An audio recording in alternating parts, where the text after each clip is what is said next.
Γεια σας παιδιά, σήμερα θα δείτε εδώ στην Αμουλιανή, δείτε το απέναντι νησί που είναι ωραίο. Και από την άλλη έχουμε και άλλα πράγματα. Και από εδώ έχει ένα μικρό παρκάκι έτσι, από εκεί πέρα δίπλα ζουν κάποιοι άνθρωποι.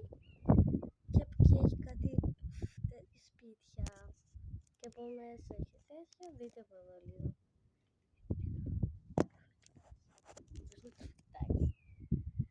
Ναι, παιδιά, εδώ, δείτε ένα πολύ πετάει. Εσείς δεν το βλέπετε, νομίζω. Αλλά δεν πειράζει, τουλάχιστον.